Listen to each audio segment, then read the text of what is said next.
So the dates for Delhi elections have been announced. 5th of February is when Delhi will vote. 3 days later on the 8th will be the counting. What does this really mean for the three primary stakeholders in the national capital? This political fight is essentially between the Aam Aadmi Party, the incumbent, the BJP, the principal challenger, and Congress, which once upon a time was at the seat of power in Delhi, but now essentially being seen as the third player. Many would call it even the fringe player. Three things, even in the run-up to this press conference by the Election Commission, where the dates were announced, there were a lot of allegations made about the way the election process is being allegedly vitiated. Are the electoral rolls being tampered with? Are new voters who should not be voting in Delhi, their names being included? Are genuine voters getting their names deleted? CEC Rajiv Kumar addressed all of these issues. He put out a detailed presentation saying what is the procedure to be followed, how, for every name that is deleted, there has to be proper reasoning, proper documentation. He said to the extent that if somebody has passed away,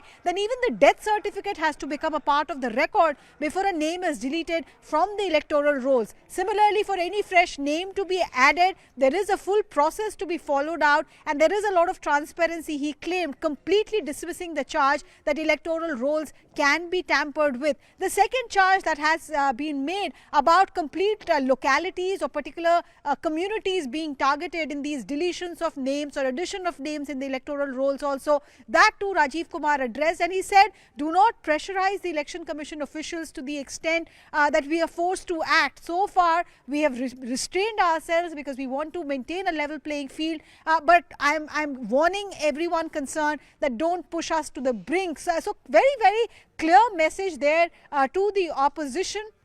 There was clear messaging to some in the ruling dispensation also, because there have been comments made which are derogatory towards women, and we have seen how such commentary has vitiated the campaigning process in the run-up to the declaration of the dates. So what the CEC said was that we condemn in no uncertain terms these anti-women remarks that have been made. The question that was put to him was specifically about the comment made by BJP's Mr. Bidhuri about Priyanka Gandhi, the analogy that Mr. Bidhuri made. And what Rajiv Kumar said is that the model code of conduct will come into force from today, now that the dates have been announced, and from here on, any comment about women which is derogatory or about children, the CEC and the Election Commission is going to act very, very strongly. The CEC has also dismissed all charges against EVMs, against voter turnout being manipulated, or the election process not offering a level playing field, clearly telling the Delhi voters that please come out and vote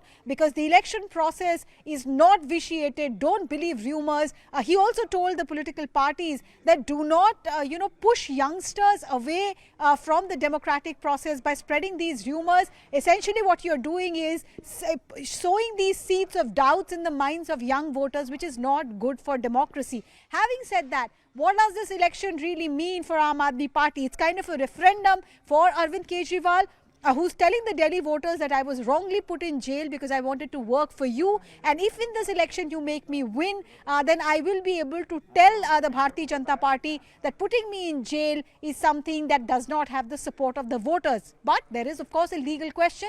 Even if hypothetically Aam Aadmi Party wins this election, can Arvind Kejriwal come back to the Chief Minister's chair? That answer actually depends on his bail conditions. From the Supreme Court of India, he has been given bail and told not to go to the CM's office at all. So after this election, will that change? Will the liquor policy, excise policy trial, ongoing trial affect Arvind Kejriwal's return to the Chief Minister's chair? All of these are big questions. For the BJP, the big challenge is what the Arvind Kejriwal-led Aam Aadmi Party is repeatedly asking, aapka dulha kahan hai? Where is your CM face? Can this election be run, the entire campaign be run on Prime Minister Modi's face yet again? So that is the big question for the BJP. As far as the Congress is concerned, voters could be asking that at the national level, you and Aam Aadmi Party are in alliance and here you are fighting against each other.